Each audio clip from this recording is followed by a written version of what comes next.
Okay, if you can just all come around, please. Let's come over, let's chat. Okay. So this is how we're gonna do it. Myself and Charlie will be walking in front, and you'll be behind Charlie, and we're all gonna be walking in a single file.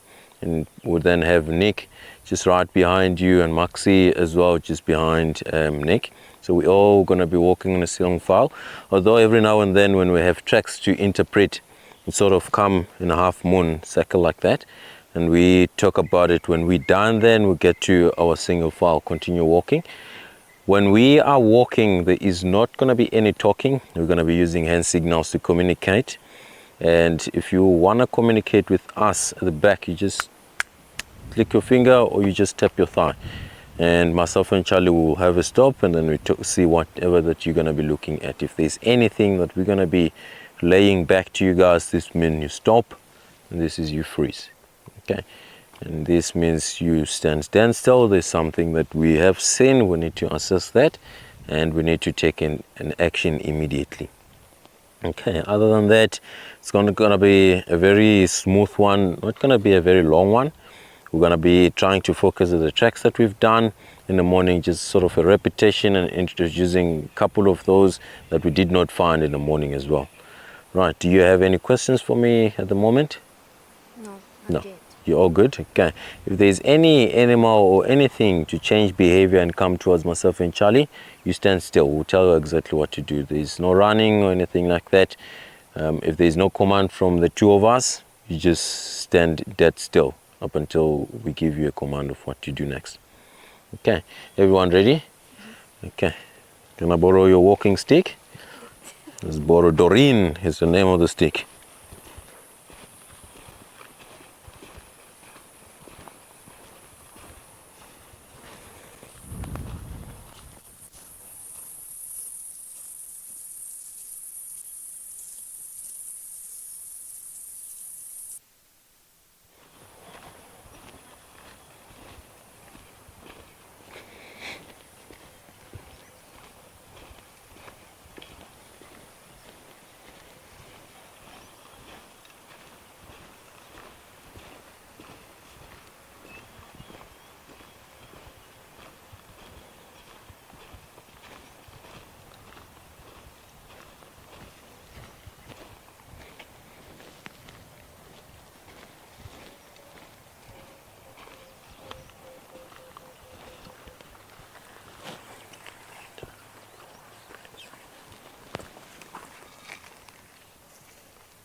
Okay, do you have your tracker manual with you?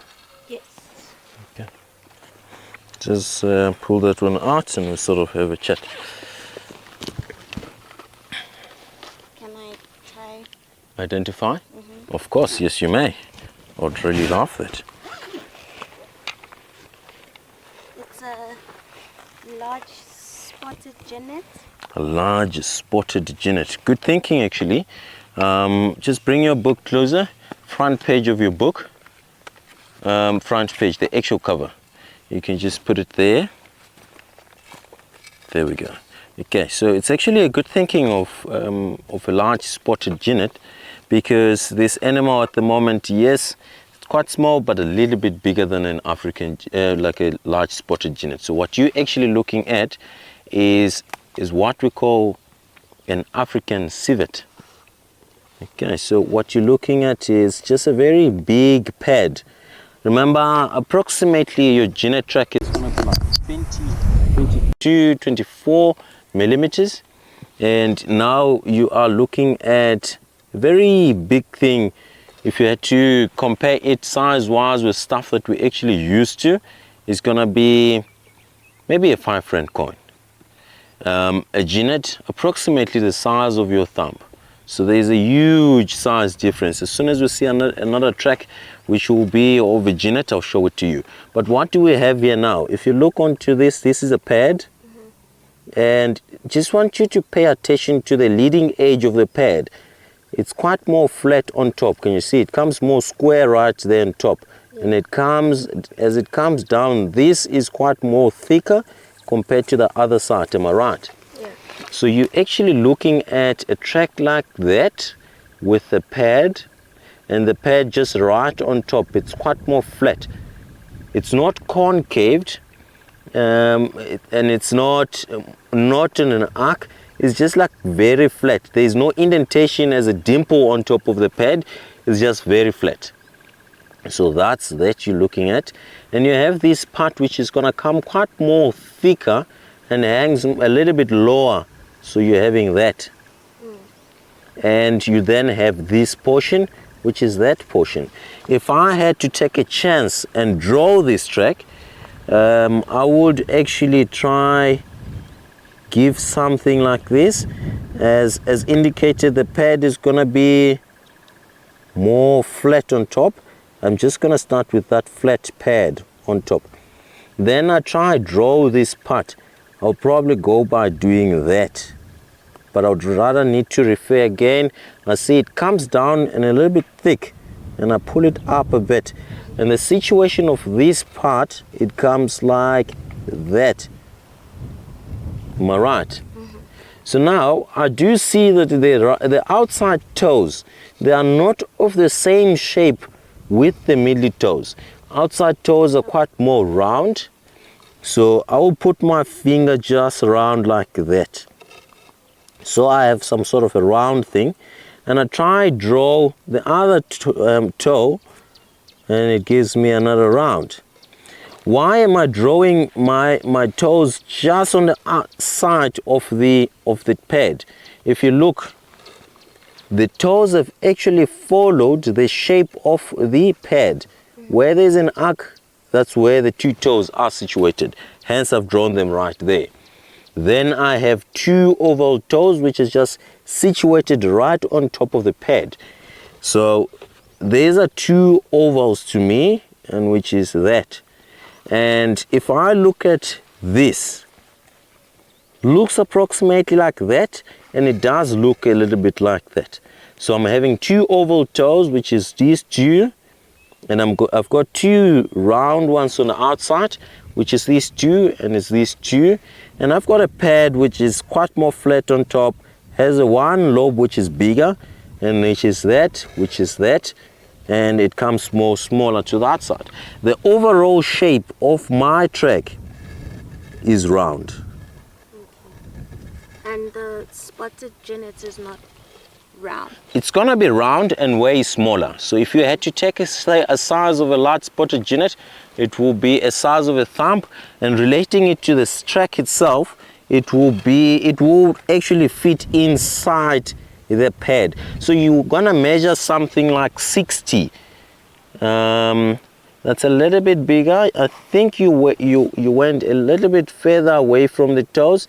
If you look, these are the toes, and you marked it there. So it should be 60, something like 60. Oh, can you see that? Can you see that? It's not in the shade. It's now that it's not in the shade, you're able to pick that one up. We've left a bit of space at the back. We've left a little bit space there. If I had to push my ruler a little bit forward, that would align, and I would take then that. It's about 60. Okay, so you're having about 54 to 62. That is the approximate size of an African civet, and a genet, it ranges about less than 3. Okay. Happy with that? Yes. Okay, cool. Let's just take it up a level and see what we have in front, and from there we'll then start to look out for a genet track, and so we see the comparison of the two. Cool. Okay, guys, are you happy to start carrying on? Cool. Let's go.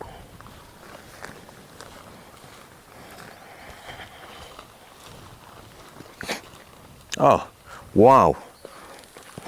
Let's come have a look at it. So this is what we were talking about. This is the civet, right? And this is a genet. Oh. If you look now, look at the genet and look at the civet.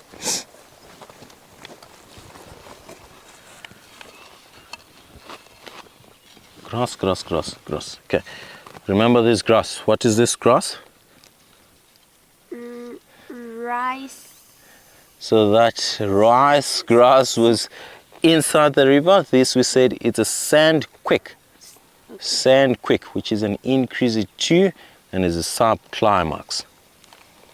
Okay, this one is a Genet track. Size of your thumb. These are 2 round small toes. This additional one on the side here is from the front foot. This animal directly registered. Now here is your African civet. And you see the difference. If you take that, you probably fit it inside the pad. Yeah.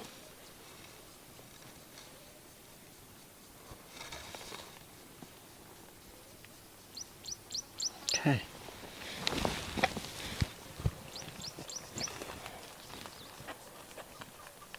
Happy? Yes. Okay.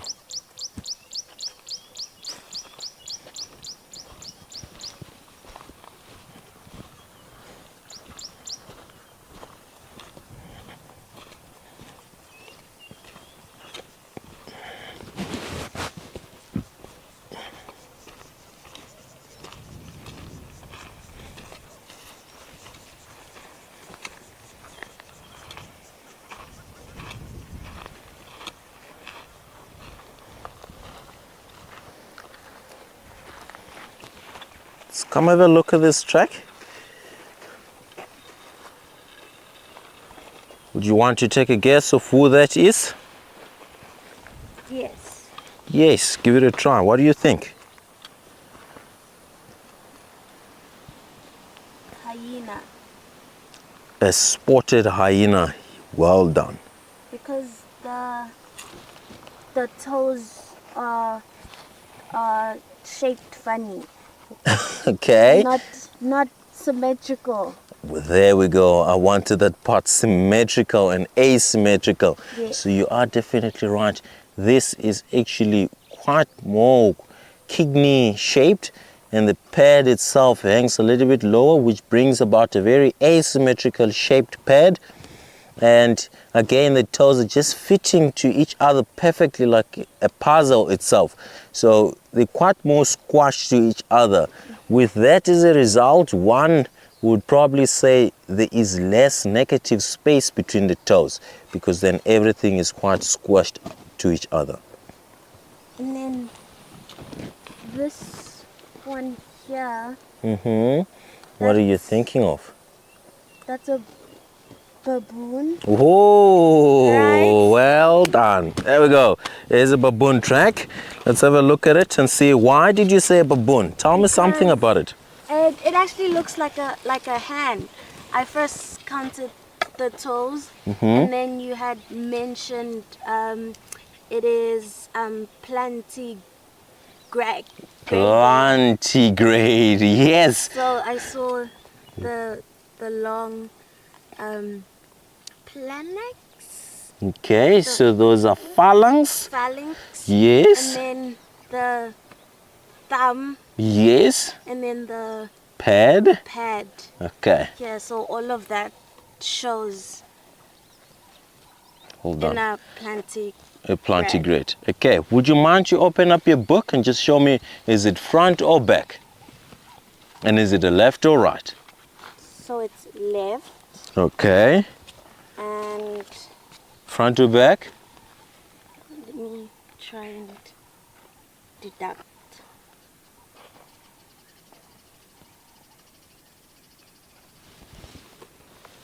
Front. There we go. It's the front foot.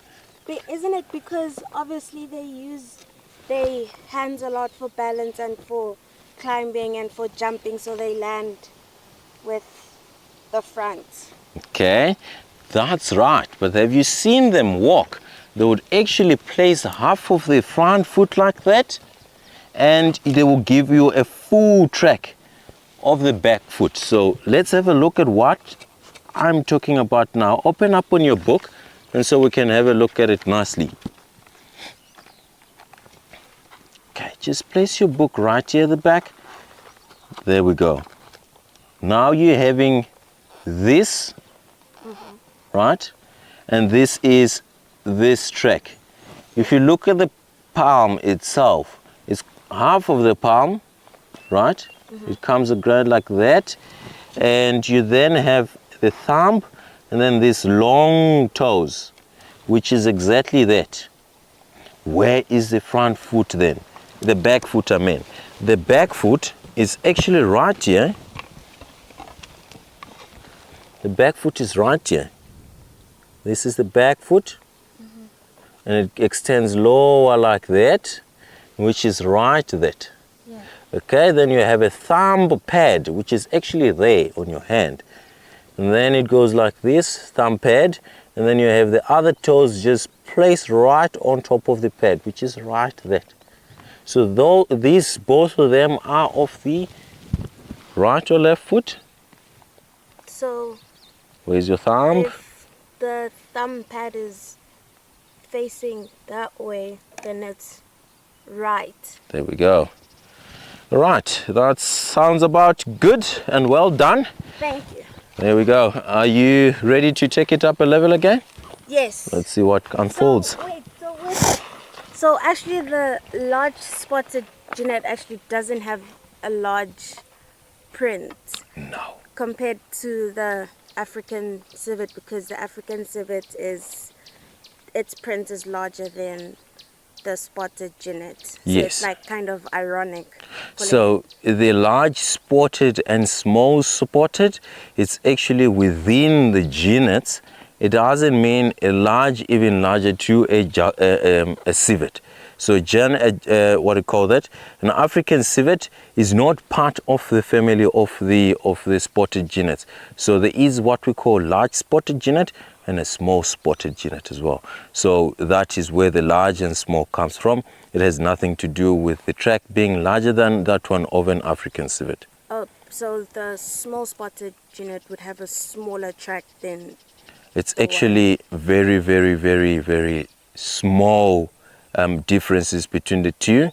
At most, what you would use is the place where they actually occur. We do not have large spotted genets here, as small spotted genets. As soon as you go up Highveld, that's when you're going to start to have small spotted genets. Oh, okay. Okay.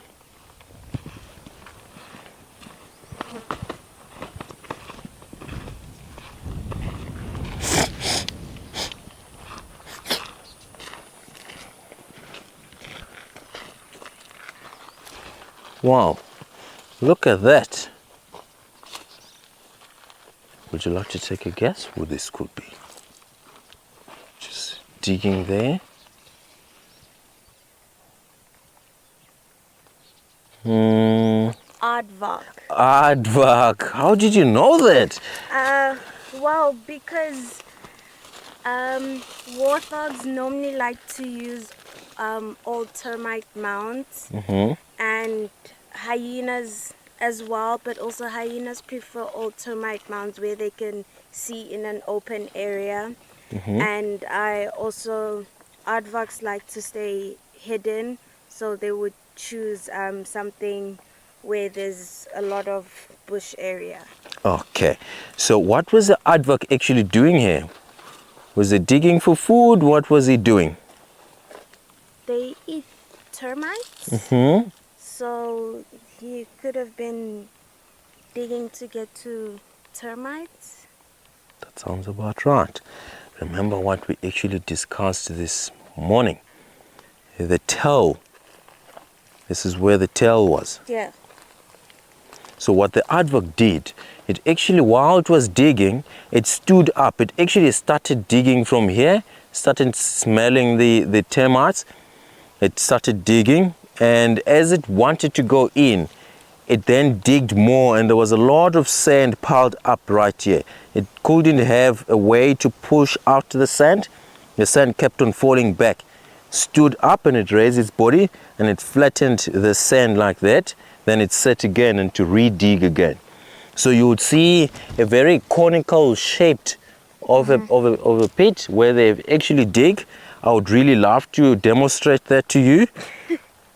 Let me just give it a try. How about that? Yeah. Okay, cool. I don't know if you have the nose like one. I'll just give it a try. Okay. It's okay. Okay, so the aardvark was right sitting like this. Okay, you would imagine an animal with a tail, like very long tail, and trying to access that, and it's actually digging the sand using both feet. Unfortunately, I can only use one with my rifle. Just keeps on digging. At the end of the day, there's a lot of sand being piled up there. Then it raises its body, moves forward, and it uses a strong tail to actually flatten the sand.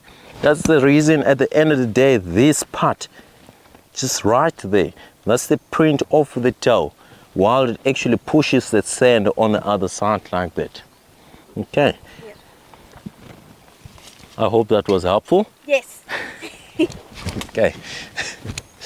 All right, let's see what we can just find going forward.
Do you have an idea of what could have happened here?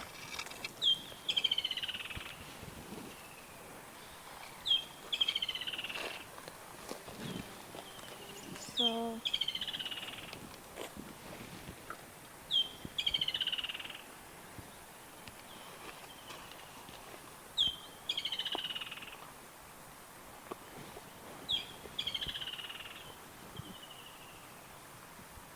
I'm just trying to figure out which animal it is. Hmm.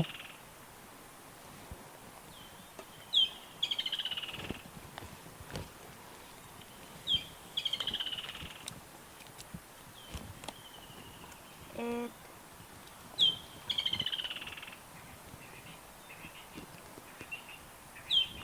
a vervet monkey. A vervet monkey?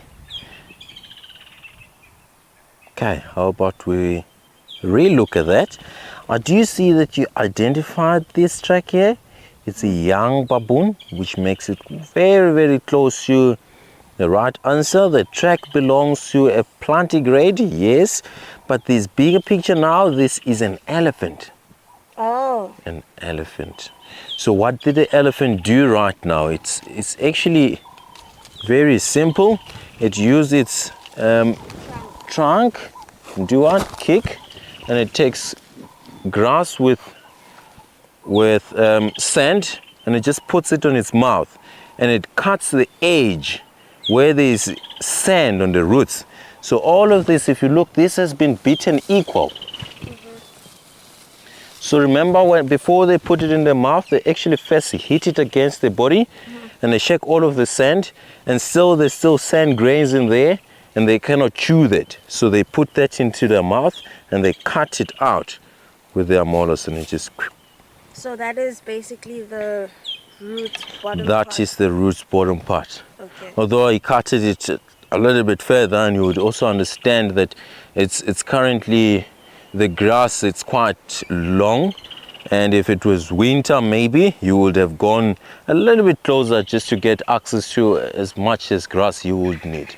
So he basically wasted because he knew there's enough vegetation Not to really. go around, or I wouldn't really want to call it wasting, because then you would have what we call termites, which will come collect that. What will also happen is you'd have francolins coming to feed on the tubes of the grass, so it won't go to waste. So I think he did a favor to other species of the animals. oh, okay. Yep.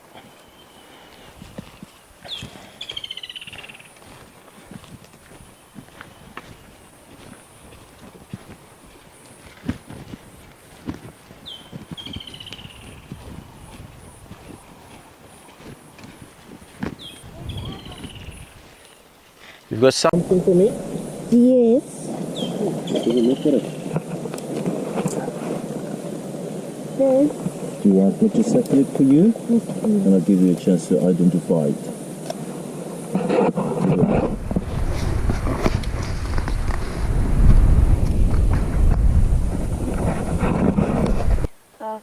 Francolin.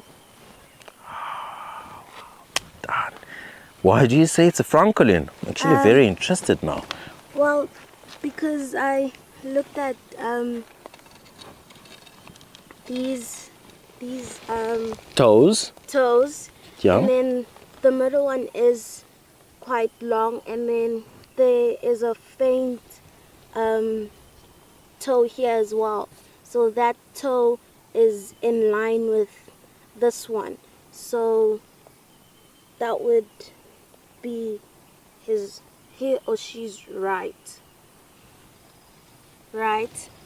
You nailed it. Well done. Thanks. Okay, there we go. We've got a master tracker in making.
Okay, it's about time to recap on what we had in the lecture area. Whose footprint will this be? Elephant. Front, or is this a front or back foot? This one is a front. And that one? That one is a back. All right, and where is it heading to? Use north, west, south, east. West, east.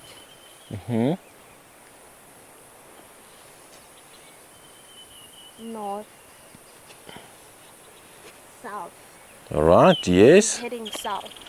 Okay, all right. That's actually a very good guess. How did you tell it's south?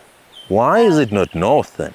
Because the sun rises from the east and sets from the west.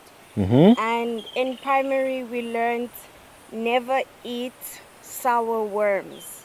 Okay. So if this is west and this is east, then behind me should be north, and then in front of me should be south. Well done. Your orientation is actually very good. I see, but let's have a look at something there now. I see that this elephant, this is the back part of the foot. This elephant dragged its foot from there and put it there.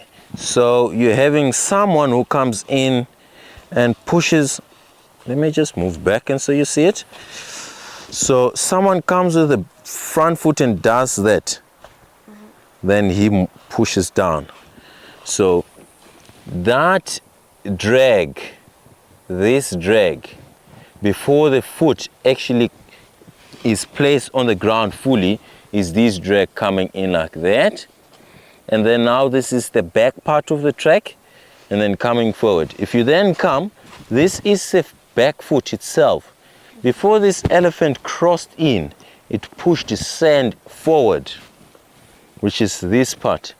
So it's the same thing if I just put my foot again on the ground, and so this part of throwing sand there, this is the sand that he managed to push forward, and it was coming down to the water. I don't think he came in straight and walked into the water. He might have walked in like that and he went out on the other side.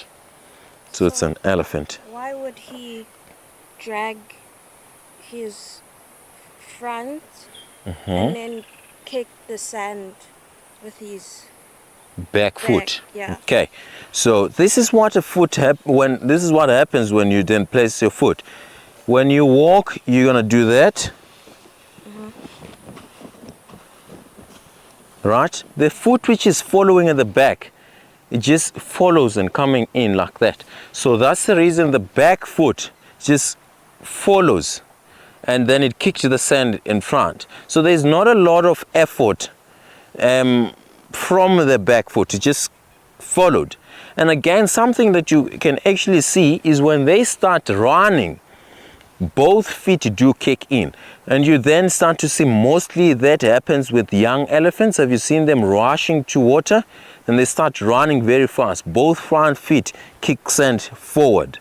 In this case, quite a big elephant bull, he came in and he was very relaxed at the back, and he just dragged his back foot, and the back foot just followed.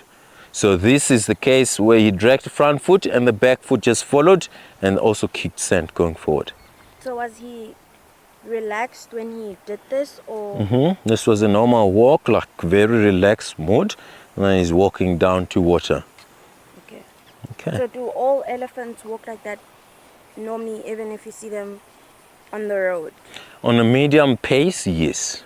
So this will be just overstepping, just like partial registration, and it would walk normally like that.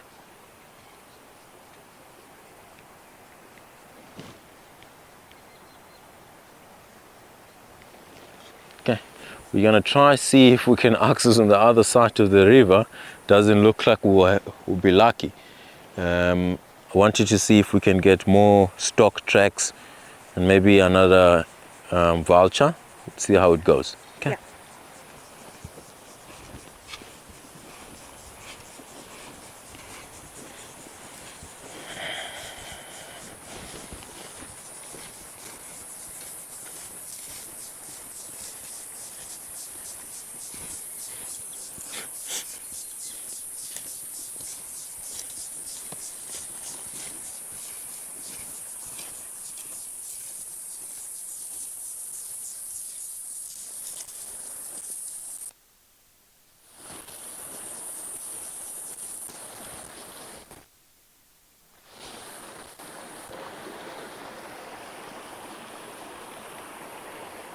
It's quite interesting. All right, let's give it a try.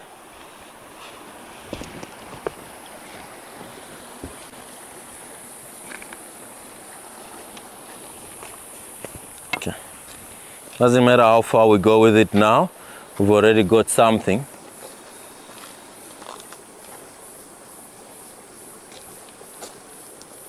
Please open up water monitor. What? Yes, open up water monitor on that track. It's called an open up.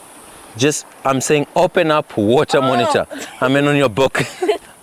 Oh dear. We can give it another name, open up water monitor. That would actually be a very good name for it.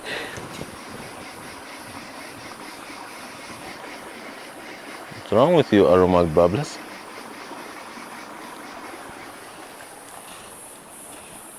Got it? Yes. Yeah, let's talk about it.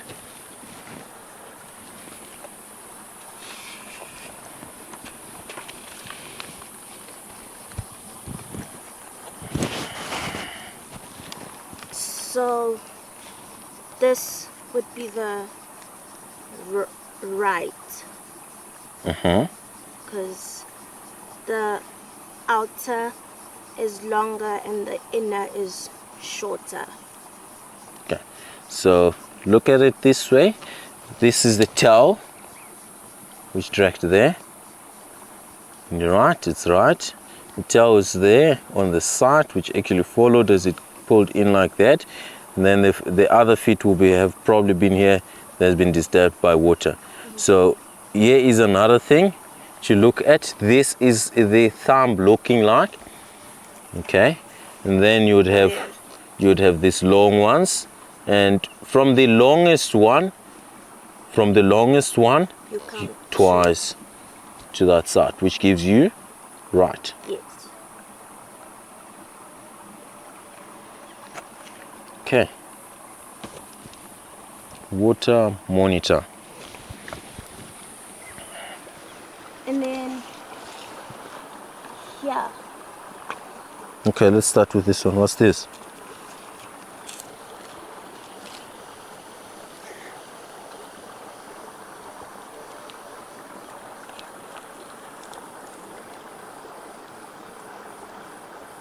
A reptile. Okay, what reptile?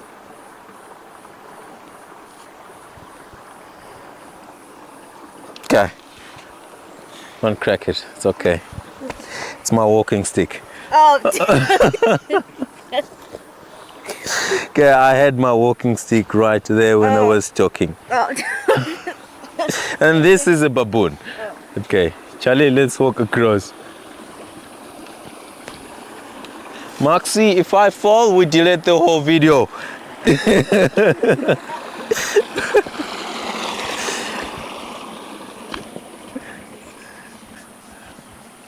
Then what are we gonna do here, Charlie? Because it doesn't look like there's any way to cross. No, there's... Where there's a wheel, there should be a way. Maybe.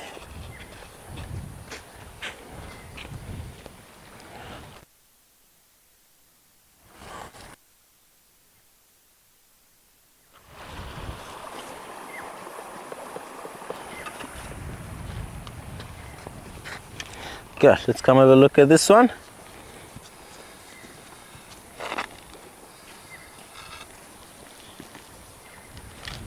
Any idea?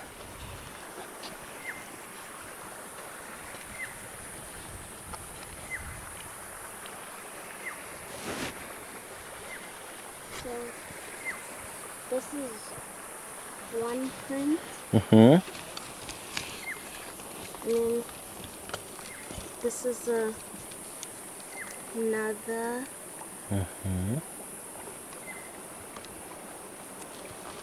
Okay, so it's two parallel lines walking across.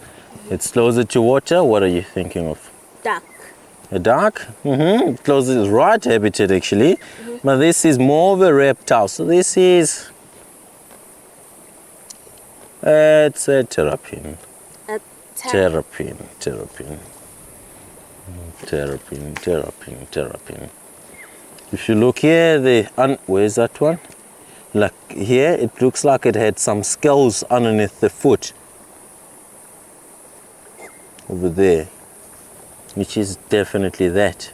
Which is actually pulling to that side. So pulling like that. And these are all tiny claw marks which landed on the ground. So if you look here, just to give you an example, you're looking at 1, 2, 3, 4, and 5. Open up on your terrapin, count here, it's 5 of them. There we go. It's a terrapin.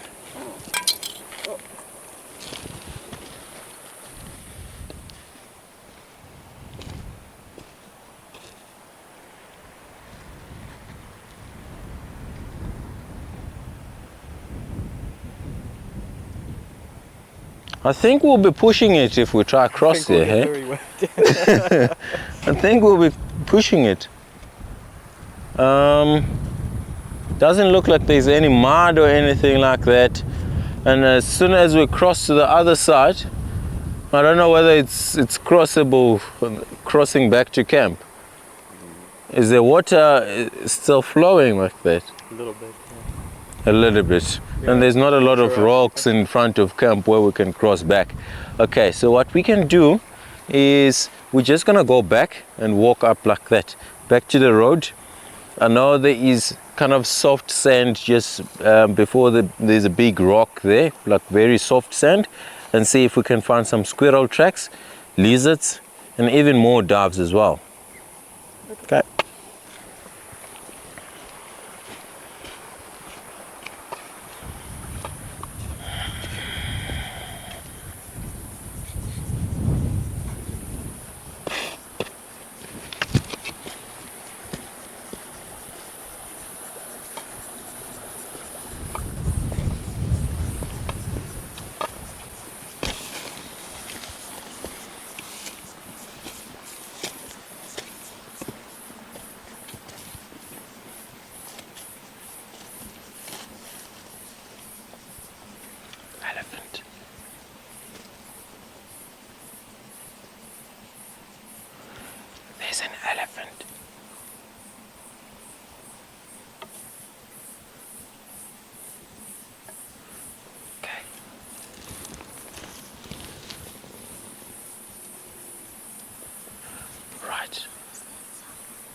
But there's an elephant walking like that. So this is how we're gonna do it. We're gonna get very close to each other, silently walk up. If he by any chance wants to come down, he is higher than us. He will be coming down to drink. We need to open space for him. Okay? This is the only pathway and the other pathway that he can walk down to water. So let's move out of the road.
From there, I did not see where he went to. Okay, and there's a cave that side. So we're just gonna wait for a bit and let it give away. He's gonna give it away where he is. He's most likely gonna go into the water. The only reason why we're not moving forward towards that bend is because I don't know whether he's just there or he went behind the side. The time you know whether he is there or there, you'll be very close to him. And obviously he heard us when we're still talking in the river. He's not stupid. He heard us, he just decided not to go into the river. So let's just take a short break, listen out. If he is inside the water, we'll start to hear water splashing that side. If there's a way of us getting to see him, we'll try reassess that and see if he's still feeding that side. We then know that he is still gonna go down to the river and drink. Looking at the time, it's sunset time now. He was definitely coming down so he can drink. There's no doubt that he is reassessing the situation. He wants to go down. The question he's probably having in his head is, where the hell is that thing that was making noise all of a sudden? It's quiet now. So should I be worried? Or should I go down and drink? So he will settle down again. And he's gonna go down and drink. Okay? Let's come down. Yes. A male. That was a bull, yes. So, is it true that with bull males, you keep quiet and you switch off your car engine, and then with the females that have their babies, you keep your engine on? No. That's stories. Okay? We'll talk about it later, but that's all stories. Let's go have a seat just on this side.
Straight and kept like that. He's still feeding. I doubt he's gonna leave water. So we are sitting on the right position. We'll either see him go down or we'll hear him drinking. And then if he goes on the other side, we can walk down. If there's an access, we can look at him drink while we are on the shade. Okay?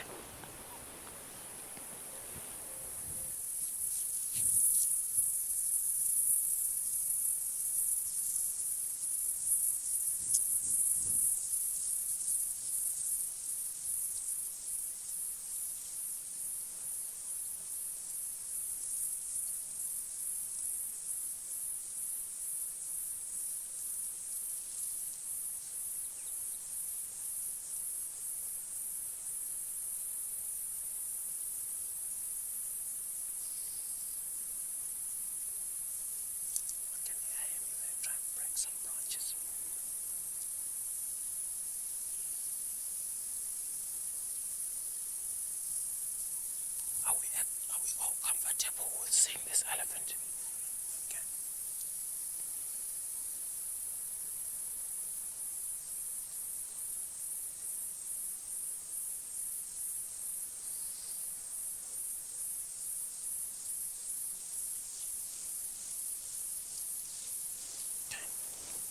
Just stand by while I'll move to that side and see if I can see anything. If it clears up, if it doesn't clear up, it's not worth pushing.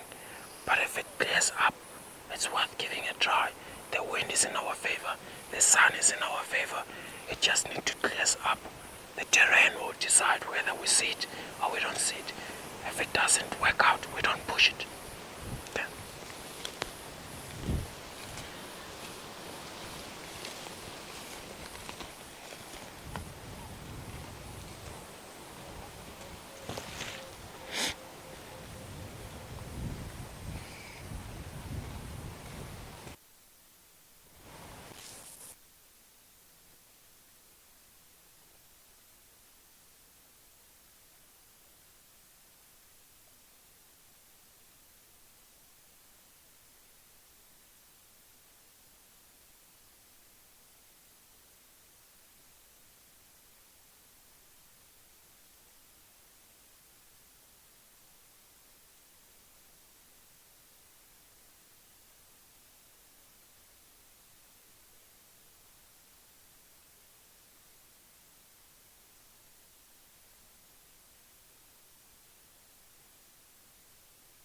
looks like a dove. Okay, look at him. He's so, yeah, that there's people, there's something. He was investigating that. So it's why we pull back. We don't have enough cover. Look at his head. Let's walk out, Charlie.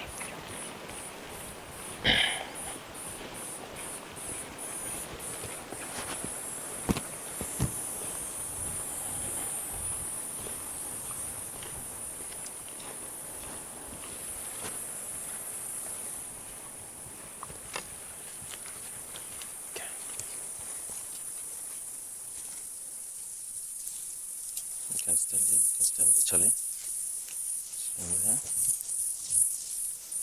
Okay. What's very important now is he could still feel that there's people coming up. And he has already sacrificed a lot. He's walked past 2 game paths to walking down to where water is. So now it's going to be a huge inconvenience for him to look for another game path. That's why he comes with a bit of an attitude that if you then move, you don't move, then I have to deal with you immediately. So that is the first game path where we actually stopped at, and the other one is right, which is here. So now he's got access to that. As soon as we hear him drinking water, we can walk down and go have a look from that side. He would have already found what he's looking for. So you're not pushing boundaries or anything like that. You're trying to respect him. So when I got him on the other side, he was on his way coming down, coming back again. So he sort of like felt like uncertain, and he then knew there's something. When I then called you, I pulled you out, I knew he was coming back. And he's coming back to one of the trails to go drink water. Okay.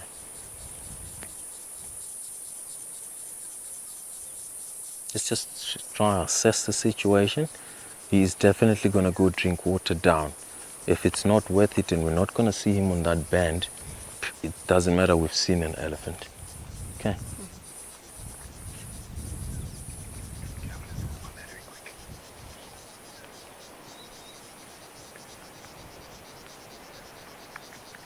How are we doing with time? Yes. 5:05. That's fine. Okay. We still have a bit of time of light. We do have a small window. Again, if we go down, we should be 100% sure that we're not going to be locked down there while he walks upstream. And so we need to assess a couple of stuff now. So would he use the same path he went down, or would he? If it's crossable, he might cross up like that. Mm-hmm. But I've had these elephants coming down drink water, and they walk up. The more you walk up and you pass these rocky areas here, it's quite more of a deeper pool where they can actually roll down and they go inside the water. So they do like walking up towards the furthest tent, and they walk down, and then they swim there before they walk up. So they are walking up. It's actually past the access of EcoTraining camp, and they walk around like that towards the ablution. So he is probably going to walk up like that. So he'll walk along the stream all Yes. the way to camp. Yes, it's likely that he does that. Is it because, like, for now, is it difficult for him to go down the path that He actually came down like that earlier, just before 3. There were elephants calling, screaming that side. That sounded like a breeding head, of which he could have easily been part of that breeding head. I heard something. Did you hear that? It's fine. Let's just give him some space. I don't think it's worth pushing, trying some lucks. We have seen him, and it will just be the most ethical thing just to let him be. And he does his thing and he gets relaxed. Next time we see him, he sort of knows that we do respect his space. Okay, are we happy with that? Okay, let's just walk out.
You remember these ones?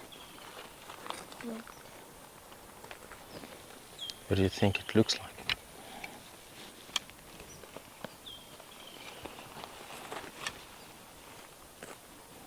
Which group do they belong to? The birds. Okay. And what are you thinking of? Think of an animal with like very short feet, seed eater, walking around feeding on the seeds on the ground. So feeding on the husk of the seed. Can you see this from the sand quick? A guinea fowl? A little bit smaller than a guinea fowl. Maybe not even a little bit smaller. Very small than a guinea fowl. It's a dove again. A dove. Like very tiny feet. So walking and shuffling its feet on the ground. Remember, doves would have actually, doves, guinea fowls, would have even taken an opportunity to feed on these insects as well. Now, this animal walked here a little bit early in the morning, and it was feeding on the husk of sand, of seeds from this grass, the husk from the grass. And then what would be the difference between the dove and the virtual starling? Starling. That's a very good one. That was my second Guess. option. Yeah. All right. So now if you're looking at this track, remember we indicated that on a starling, the back toe is going to be longer. The back toe of this animal is very short, and then the middle toe is quite curved. Whereas on a starling, it's a very long back toe, and the outside toes and the middle toe are actually approximately straight. The gait again, if you look on a starling, it's going to be a little bit longer legs. What it does is then the gait between, or the gap between the 2 feet will be a little bit longer. So open up on your starling track that you had this morning.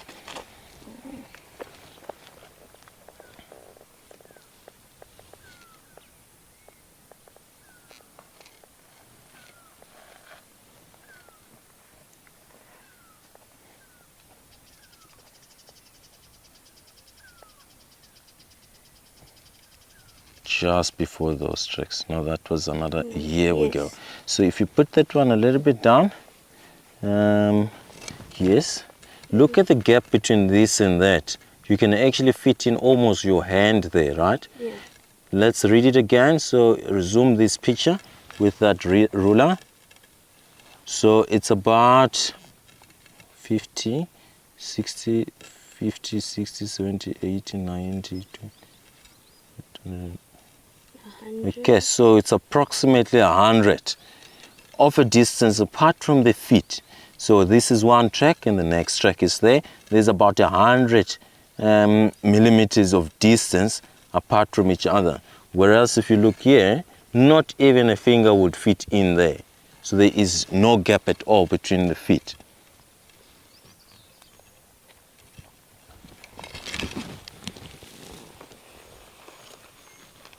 Happy with that? Yes. There we go.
Right, guys, I think you guys, we had a good time.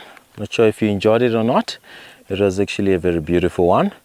Looking onto what we had elephant-wise, I think we took a very good decision to sort of pull back provided the season that we are in, a lot of marulas, you could find that he is just hopping into his state of being in mask, and you don't want to be on his way. He is quite a matured bull, and the way he was coming in, he walked with his head shaking a bit, and suddenly when he stopped, he lifted up his head. Standing upright with that posture sort of show you that, okay, well, I'm aware you're around, can't really see you, but if I want to find you, I can. So that's one thing that you need to be sort of aware of. You don't have enough cover. You're standing actually on the road, and if he then walks up on the road, you don't have sort of a cover to hide. If you walk towards the river, he is now higher than you. If you walk into away from the river, you're just positioning yourself into like thick mopanis, so you have less control over the group. So the best thing to do is to just keep on walking on the road and open up the distance. What you're trying to do, you're negotiating his comfort zone. You're trying to let him feel comfortable, because you're now backing off, you now feel relaxed. When I got onto the corner there, the distance was like from here to the tree itself. It was like very safe distance, but then still, after knowing that he had us, he changed his route to the water because of us. Still, he wasn't very happy.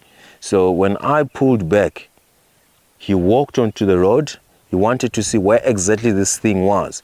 So the thing I did is I didn't go to the thickets. I just also walked to the road. So he sees that, okay, this is the thing that I'm facing, but it's pulling back slowly.